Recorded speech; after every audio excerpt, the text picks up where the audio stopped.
그가 우리에게 약속하신 것은 이것이니 곧 영원한 생명이니라. 너희를 미혹하는 자들에 관하여 내가 이것을 너희에게 썼노라. 너희는 주께 받은 바 기름 부음이 너희 안에 거하나니 아무도 너희를 가르칠 필요가 없고 오직 그의 기름 부음이 모든 것을 너희에게 가르치며 또 참되고 거짓이 없으니 너희를 가르치신 그대로 주 안에 거하라. 자녀들아, 이제 그의 안에 거하라. 이는 주께서 나타내신 바 되면 그가 강림하실 때에 우리로 담대함을 얻어 그 앞에서 부끄럽지 않게 하려 함이라. 너희가 그가 의로우신 줄을 알면 의를 행하는 자마다 그에게서 난 줄을 알리라. 어제 1장의 말씀을 가지고 하나님의 은혜를 나누었습니다. 아버지와 그의 아들과의 사귐에 대한 말씀이었습니다. 하나님은 사랑이심이라 라고 하는 존재론적 표현보다는 관계론적 표현을 통해서 우리가 누구를 사랑한다라는 것은 이해가 되는데 사랑이다 라고 말하는 건 참 이해가 되지 않는 그런 표현임에도 불구하고 하나님은 존재이시면서 우리가 이해할 수 없는 관계로도 계신다라는 것을 우리로 깨닫게 합니다. 그렇다면 이렇게 하나님이 사랑이심이라라는 말씀의 첫 번째 의미로서 어제는 사귐, 코이노니아, 교제, 교통, 밀접하게 연합됨, 하나됨이라는 의미를 함께 나누었습니다. 분리되어질 수 없는 그 어떤 상태, 분리는 곧 죄이며 분리되지 않는 것이 곧 하나님이신데 이게 하나님의 사랑의 한 부분이다라는 것을 우리가 함께 나눴습니다. 그런데 이렇게 분리되지 않는 하나님 곧 사랑이신데 이것을 편식하면 안 된다.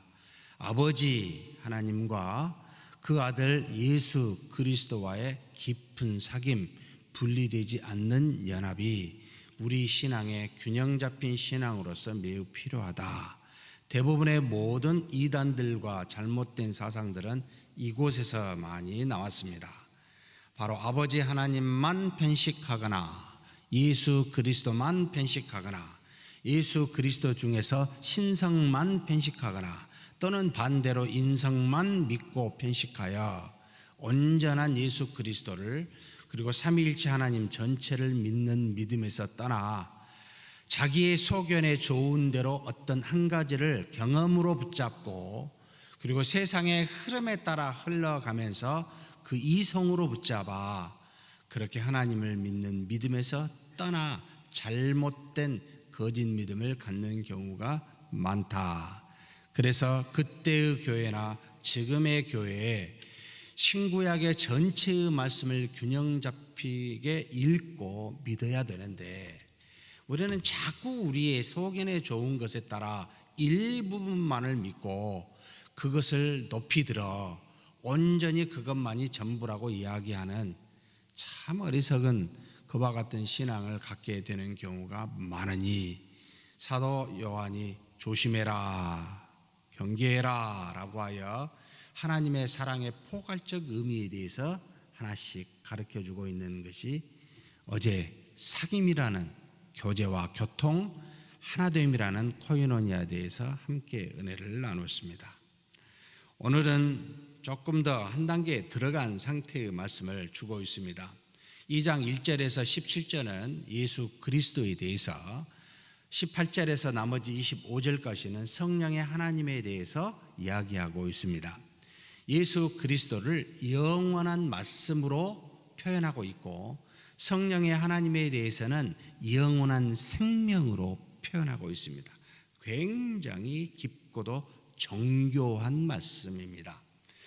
왜 영원한 말씀이라고 표현했을까? 이것은 우리가 1장 1절에 이미 나와 있었습니다. 태초부터 있는 생명의 말씀이라는 표현으로 쓰고 있습니다. 이것은 우리에게 보여진 바, 들은 바, 본 바, 손으로 만진 바라 해서 예수 그리스도를 바로 지칭하고 있습니다. 왜 예수 그리스도에 대한 내용을 말하고 있는 걸까? 먼저 예수 그리스도에 대한 두 가지를 반드시 알아야 되기 때문입니다. 바로 예수 그리스도는 2절에 나와 있습니다만 2장 1절 2절입니다. 제가 그냥 봉독해 올리겠습니다. 나의 자녀들아, 내가 이것을 너희에게 쓰면 너희로 죄를 범하지 않게 하려 함이라. 만일 누가 죄를 범하여도 아버지 앞에서 우리에게 대언자가 있으니 곧 의로우신 예수 그리스도시라 해놓고 정의를 하는데, 먼저 우리에게 죄를 범하지 않기를 원합니다. 그런데 않을 수가 없잖아요. 그런데 그리해도 무방하다는 게 있습니다. 무방하다는 말은 해도 된다는 말이 아니라 그리해도 해결이 된다. 누구로 말미암아? 곧 의로우신 예수 그리스도, 이분은 하나님 앞에서 대언자로 계시면서 우리 죄의 속량을 끊임없이 대언하심으로 우리에 대한 그 죄를 이렇게 세우시는 분이시다. 그래서 2절에 같이 한번 읽겠습니다. 그는 우리 죄를 위한 화목 제물이니 우리만 위할 뿐이 아니요 온 세상의 죄를 위하심이라. 사랑하는 성도 여러분, 예수 그리스도를 믿을 때 반드시 두 가지를 생각하셔야 됩니다. 이것은 우리가 평생에 예수님을 생각할 때 두 가지를 꼭 기억하셔야 되는데, 첫째는 우리의 죄, 세상의 죄를 속량하신 분이십니다 라는 겁니다. 곧 어디에도 우리의 죄를, 세상의 죄를 속량받을 길이 없습니다. 그래서 그분은 이 땅에 성육신 하시어 우리와 똑같은 모양이 되셨고, 우리와 같이 사시사 우리의 모양으로 사시면서 십자가에 못 박혀 죽으심으로 우리의 죄를 대신해서 속량함을 받았습니다. 그래서 우리가 우리의 죄를 속량받을 수 있는 길은 로만 가톨릭 교회에서 말하듯이 착한 선한 일, 대신 죄를 지어서 대신해서 선한 일로 말미암아 의를 얻는다, 보선이라고 말하는데, 이렇게 해서 여러분 우리 죄를 속량받지 못합니다. 또 거룩한 성자라고 하는 성직자에게 나아가 자신의 죄를 열심히 고해하면 그렇게 죄 사함을 받을 수 있는 것이 아닙니다. 오직 우리의 죄는 누구로 말미암아? 우리 주 예수 그리스도로 말미암아서만 죄 사함을 받습니다. 이 땅에 있는 어떤 누구나 어떤 상태의 어떤 존재로도 죄 사함을 받을 수 있는 길이 결코 없습니다. 내가 누구에겐가 죄를 지어서 그 사람에게 가서 내가 그 사람에게 잘못을 했다라고 고백한다 할지라도 두 사람 간에 서로의 관계는 회복될지 몰라도 이미 지은 죄에 대해서는 사함받지 못합니다. 오직 죄 사함은 그리스도 예수 한 분으로서만 가능합니다. 그런데 그 죄 사함을 받았습니까? 받게 될 겁니까? 받았습니다. 받았어요. 이 사실을 확실하게 믿으셔야 돼요. 지금의 죄와 앞으로 지을 죄도 받았습니다. 그렇다고 또 죄를 짓지 않는다, 그래서 나는 완전히 의로운 존재다 라고 생각해도 곤란합니다. 의롭다 칭함을 받는 것이지 의로운 자는 아닙니다, 본질적으로. 그래서 내가 죄 사함을 받아 죄에서 자유롭지만 죄를 짓지 않는 존재가 아니라 끊임없이 죄를 지은 존재이기 때문에 죄 사함을 받지만 어떻게 해야 되겠습니까?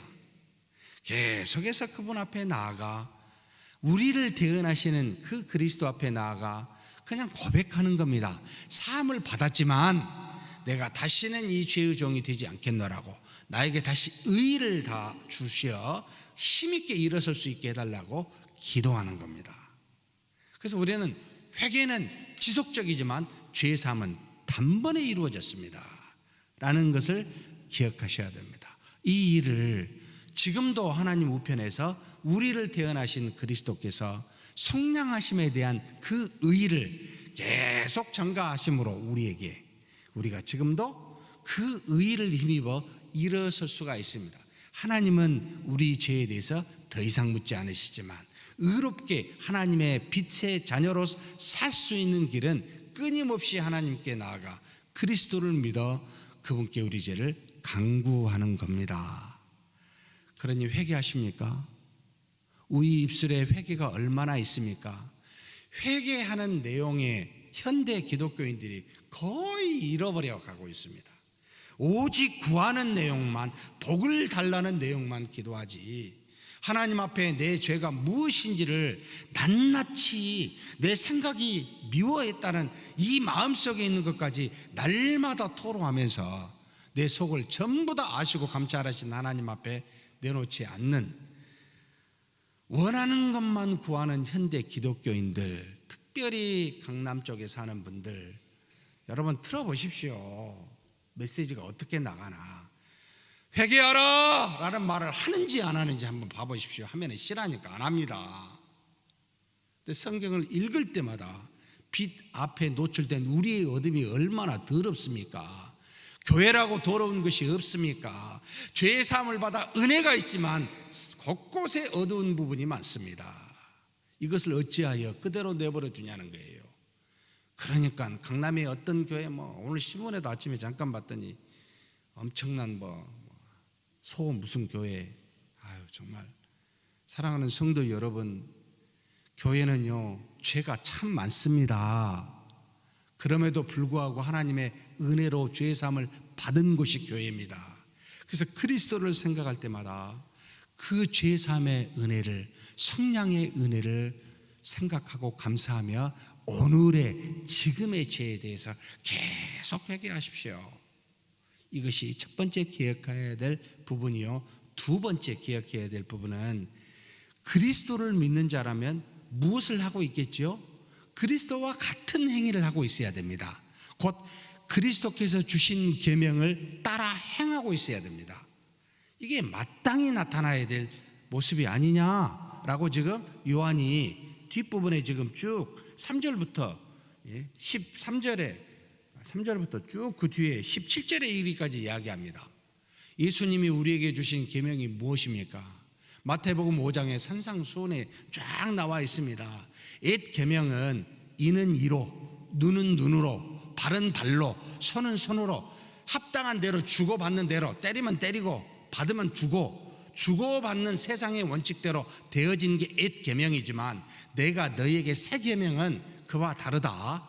새 계명은 나처럼 서로 사랑하는 것이다. 무조건적으로 아무 조건 없이 내가 너희들에게 무슨 조건을 받고 십자가에 못 박혀 죽은 것이 아닌 것처럼, 무조건적으로 사랑하여 내가 죽은 것처럼 나처럼 너희도 서로 사랑하는 것이 내가 너희에게 준 옛 계명이 아닌 새 계명이다. 이 계명대로 너 사니? 나를 믿는다면 그렇게 사니? 라고 지금 묻고 있는 것이 쭉 2장 초반부에 나와 있습니다. 사랑하는 성도 여러분, 두 번째 예수 그리스도를 믿는다 할 때 기억해야 될 건 무조건적으로 누구를 사랑해요? 형제를 사랑하는 겁니다. 믿음에 있는 모든 사람들을 여러분 조건 없이 사랑하는 것입니다. 나에게 인사하니까 나도 인사하고, 나에게 좋은 말하니까 나도 좋은 말하고, 나를 접대하니까 나도 접대하는 것이 아니라 그가 나에게 어떻게 대하든 상관없이 그리스도처럼 서로 사랑하는 것이, 형제를 서로 사랑하는 것이, 어찌하여 그리스도 안에 빛 가운데 거한다 하면서 형제를 미워하는 것이 말이 되냐고 지금 11절에 말해야 합니다. 그의 형제를 미워하는 자는 어둠에 있고 또 어둠에 행하며 갈 곳을 알지 못하나니 이는 그 어둠이 그의 눈을 멀게 하였습니다. 너는 빛에 있는데 왜 자꾸 어둠에 거하냐는 거예요. 그 어둠인데 너의 눈을 멀게 해서 그리스도가 하신 일을 못 보고 지금 옛 계명대로 네가 행한다는 겁니다. 사랑하는 성도 여러분, 무조건적으로 사랑하십니까? 조건부로 사랑하십니까? 사랑이 옳다는 것은 여러분 벗은 자나 그리스도의 은혜를 입은 자나 다 알아요. 하나님이 만드신 모든 것은 전부가 다 하나님이 창조하셨기 때문에, 우리는 하나님의 형상대로 창조되어 있기 때문에 사랑을 모르는 사람은 없습니다. 그런데 그리스도처럼 사랑하는 사람은 그리스도인밖에 없습니다. 무조건적으로 사랑하는 겁니다. 그렇다고 무조건적으로 사랑하라니까 세상까지 사랑해버린 사람도 있습니다. 그래서 15절부터 17절까지는 세상을 사랑하지 말라는 겁니다. 그 사랑은 거기까지 가면 안 돼요. 형제를 사랑하라는 거예요. 세상이 아니에요.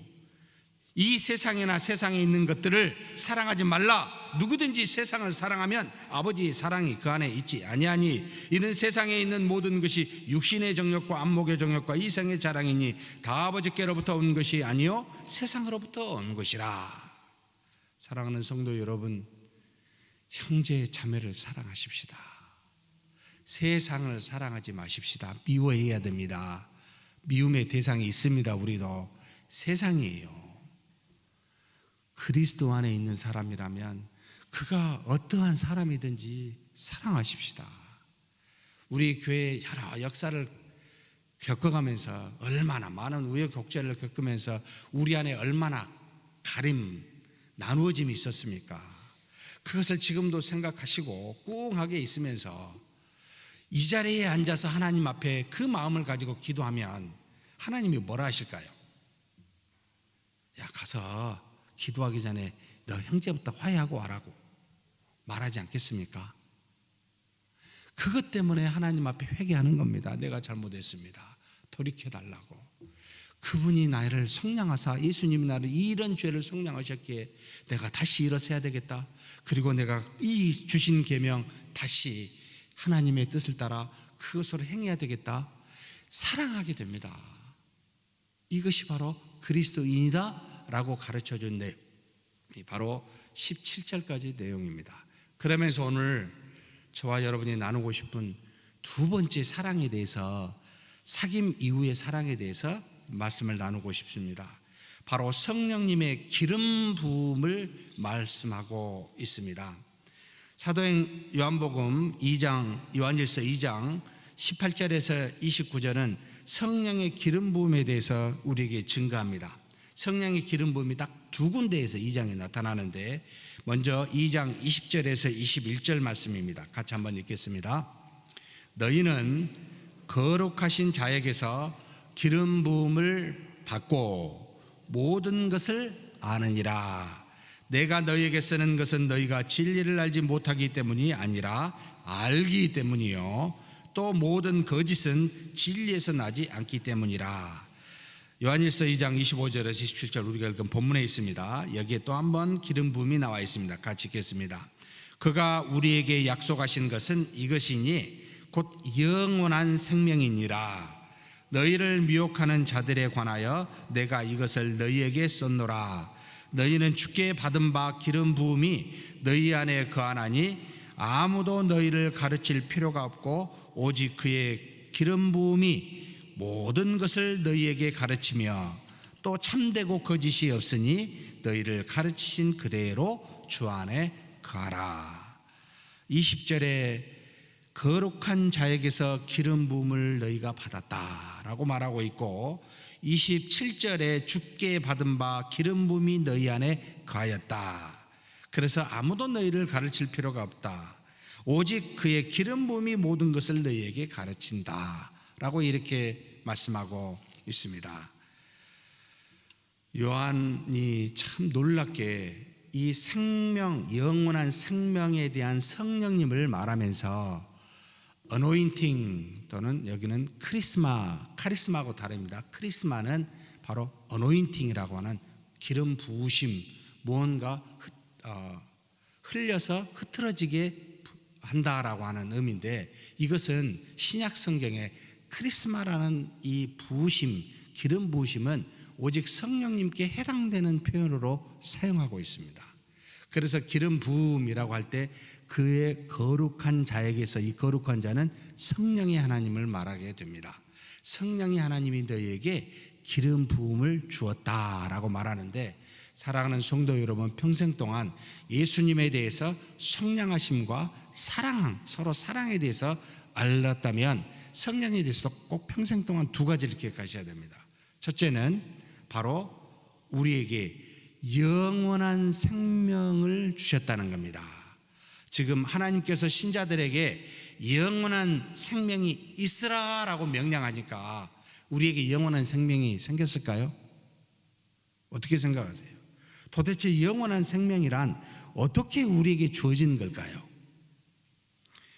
하나님 아버지의 독생자가 직접 인간의 육신을 입고 이 땅에 오사 십자가의 속량을 이루셨듯이, 그래서 우리의 죄가 사함을 받았듯이 말씀으로 너희 죄가 사함을 받으라 라고 해서 받아진 것이 아니라, 그분의 아들, 하나님의 아들 예수님께서 이 땅에 오사 죄 없이 사시다가 십자가에 못 박혀 죽으심으로, 십자가의 죽으심으로 직접적으로 우리와 같이 되사 행하심으로 우리가 속량함을 입었듯이, 보혜사 성령께서 직접 우리 안에 내주하심으로 영원한 생명을 갖게 되었다 이 말입니다.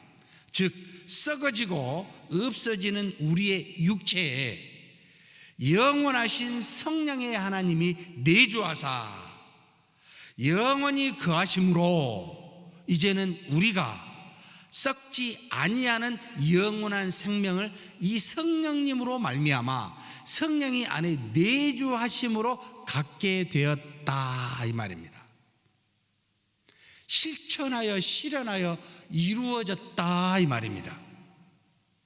그래서 자질적으로, 본질적으로 그냥 하나님이 말씀하시어 영원한 생명이 된 것이 아니라, 성령의 하나님이 직접 과거에는 기름 부음을 받은 일부의 선지자나 왕이나 제사장에게만 임했던 이 어노인팅이 이제는 하나님이 기쁘신 뜻대로 부르심을 입은 모두에게 내주하사 떠나지 아니하시고 안에 계시사 거주하사 우리가 하나님을 아빠 아버지라 부르며 영원한 나라에서 살게 되는 그와 같은 영원한 생명을 지금 현재 이루어지게 됐다는 겁니다. 자질적으로요.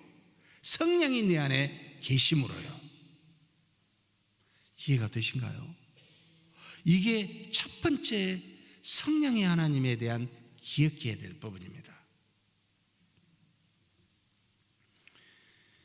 결국 우리는 저절로 영원한 생명이 있는 것이 아니라 영원하신 성령이 썩어질 우리 안에 내주하심으로 가지게 되었다라는 말입니다. 결국 보혜사 성령의 죄악이 가득 찬 피조물인 우리에게 오신 것은 무슨 뜻이겠습니까? 신과 같은 영원한 생명, 곧 영원한 하나님의 속성을 주시기 위함입니다. 우리 안에서요. 그래서 아담과 하와가 가졌던 영원한 생명은 어떤 생명의 나무나 밖에 계신 하나님과의 교통으로 이루어졌지만, 지금 우리가 가진 영원한 생명은 좀 차원이 다릅니다. 거룩하시고 영원하신 하나님이 직접 안에 계시기에, 그래서 하나님의 나라가 여기 있다 저기 있다 하지 말고 내 안에 있느니라 라는 이 말씀을 여러분 기억해 보시면 얼마나 큰 은혜가, 얼마나 큰 역사가 우리 안에서 이루어졌는지를 증거하고 있음을 기억해야 됩니다.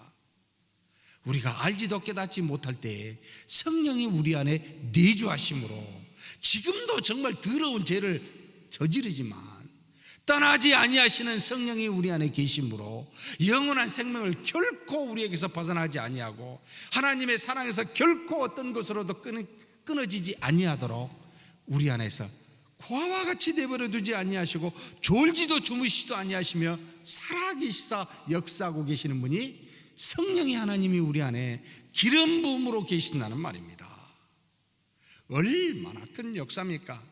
그래서 여러분, 믿지 않는 사람과 믿는 사람은 자질적으로 다르다라는 말은 성령의 하나님이 거룩하신 이가 계시느냐 계시지 않느냐의 차이 때문에 그렇습니다. 엄청난 차이입니다. 육체로는 느낄 수가 없는 것들이지만 무지막지한 차이가 있습니다.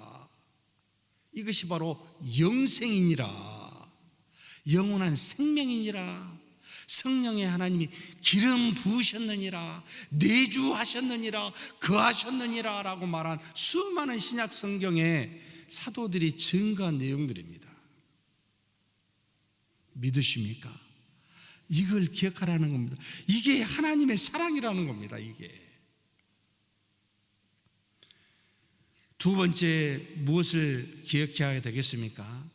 성령의 하나님은 우리에게 무엇을 주시냐면 이렇게 기름 부음을 주사 영원한 생명을 주실 뿐만 아니라 이런 사람들은 어때요? 진리를 가르칠 필요가 있어요, 없어요? 모든 것을 20절에 안다고 말하고 27절에는 진리를 가르칠 필요가 없다는 겁니다. 그러면 성령의 하나님이 무언가 일을 하고 계신다는 거죠.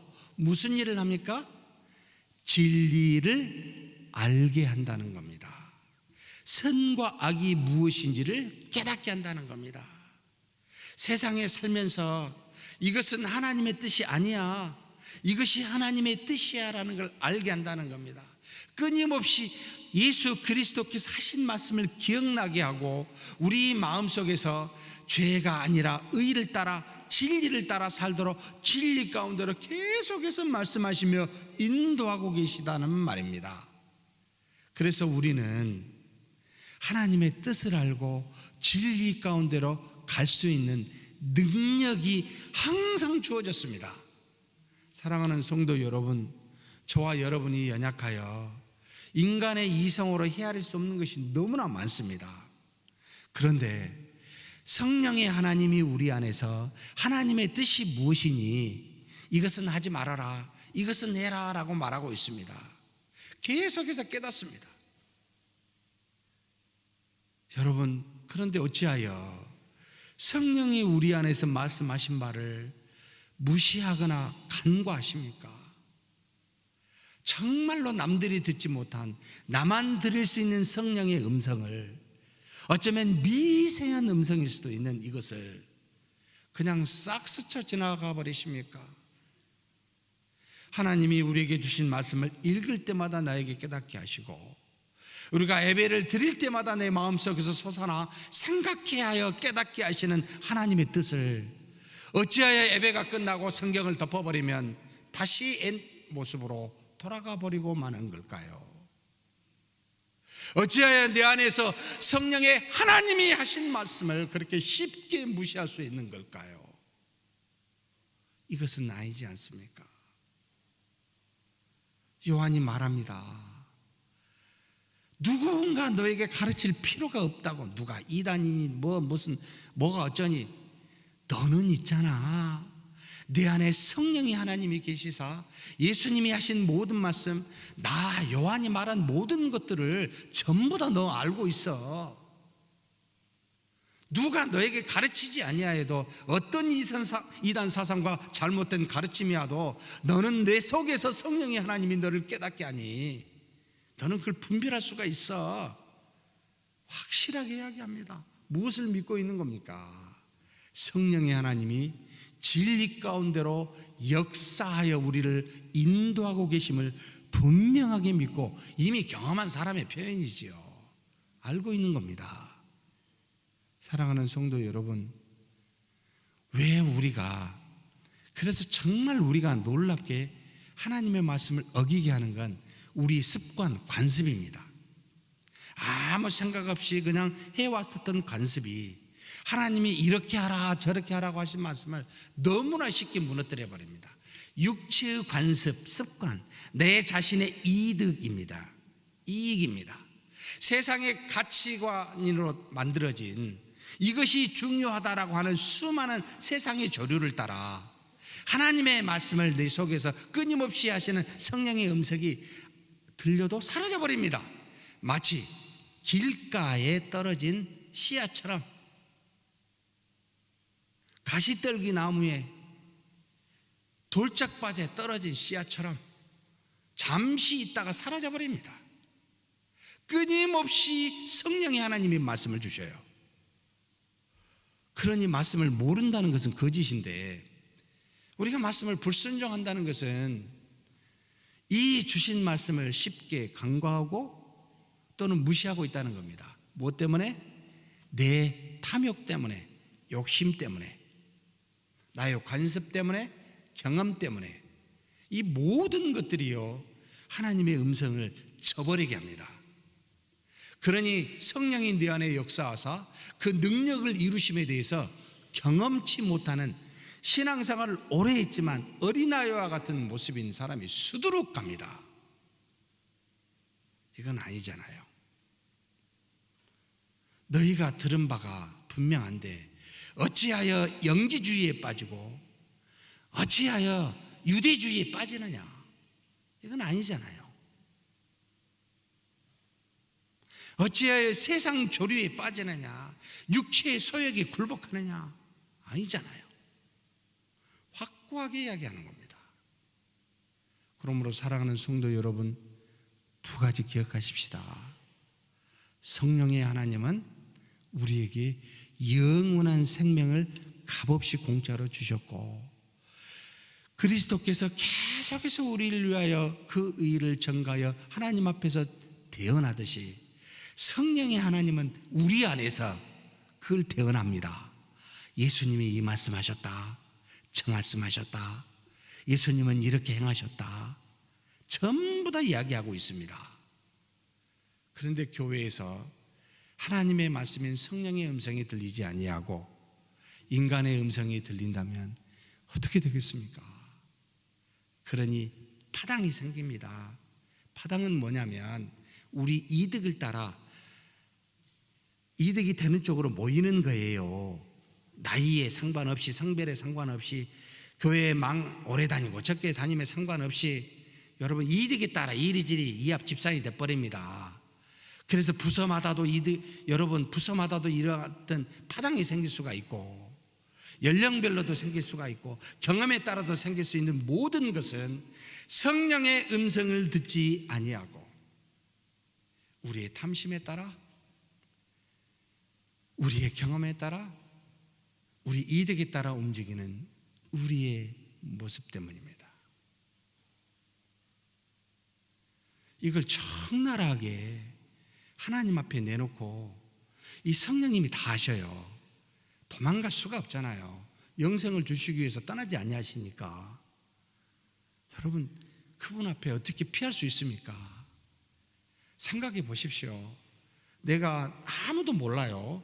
혼자만 속으로 누구를 미워해요. 말하지 않으면 모르죠. 근데 누가 아셔요? 하나님이 아신다니까요. 근데 그 하나님이 누구 안에 또 계십니까? 내가 미워하는 사람 안에 계십니다. 동일하신 성령의 하나님이십니다. 저 사람이 듣지 아니하면 괜찮다, 저 사람이 모르면 된다, 물론 기본적으로 상처는 주지 않겠지만 하나님 앞에서는 그게 안 통한다니까요. 우리가 그래서 기도하는 겁니다. 이렇게 안 되게 해달라고. 하나님 아시잖아요. 이런 사람이 되지 않아야 되지 않습니까? 우리 교회가 하나님의 몸된 교회들이 세상과 다르다는 것은 하나님이 계시고 하나님을 피할 수가 없기에 모든 것을 다 내놓는다는 겁니다. 전부 다. 여러분, 숨기지 마십시다. 그러기 위해서 오셨고 그런 우리를 사랑하셨습니다. 그런 우리를 떠나지 아니하셨습니다. 성령의 기름 부으심으로 우리 안에 계십니다. 그리고 계속해서 하나님의 자녀로 살게 인도하십니다. 이렇게 살면 나중에 어떻게 될까요? 바로 마지막 27절, 28절, 29절에 이렇게 증거하고 있습니다. 같이 한번 읽겠습니다. 자녀들아, 이제 그의 안에 거하라. 이는 주께서 나타내신 바 되면 그가 강림하실 때에 우리로 담대함을 얻어 그 앞에서 부끄럽지 않게 하려 함이라. 담대합니다. 주님이 재림하실 때 부끄럽지가 않다는 말이 됩니다. 여러분, 이렇게 사셔야 되지 않겠습니까? 얼마나 더 살겠습니까? 영원한 생명에 비하면 잠깐 사는데 이때에 성령 안에 거하여 그분의 음성에 귀를 기울였으면 좋겠습니다. 근데 한 가지만 기억하십시다. 성령의 음성을 귀를 기울이라니까 자꾸 자기 음성을 성령의 음성이라고 착각하는 분들이 계셔요. 이것은 무엇을 모르는지 아세요? 자신이 연약하고 부족한 죄인이라는 걸 잊어버린 상태입니다. 그래서 자신이 생각하는 게 하나님의 뜻이라고 자고하게 됩니다. 그래서 우리에게 성령의 음성과 함께 뭘 줬습니까? 먼저 준 게 있습니다. 이걸 줬습니다. 이걸. 똑같은 성령이 감동으로 우리보다 앞서 이걸 주셨고, 이걸 늘 못 갖고 다니니까, 잊어버리니까 우리 안에 계시면서 마음판에 새겨줍니다. 말씀 읽었던 걸 기억나게 하십니다.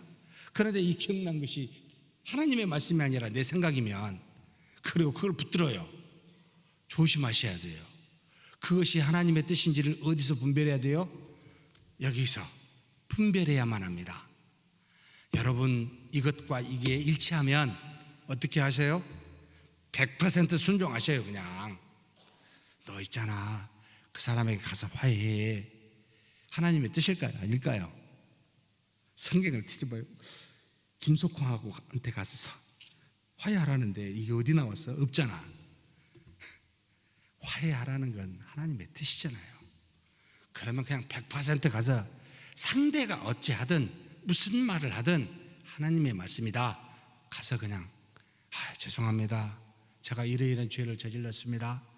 이야기하시는 것이 하나님과 우리 사이에 아무 거리낌이 없이 담대하게 하는 겁니다. 사랑하는 성도 여러분, 그런 저와 여러분이 되시길, 성령으로 말미암아 기름 부음을 받아 영원한 생명을 갖고 진리 가운데 사는 그런 사랑을 누리시길 주의 이름으로 축복합니다.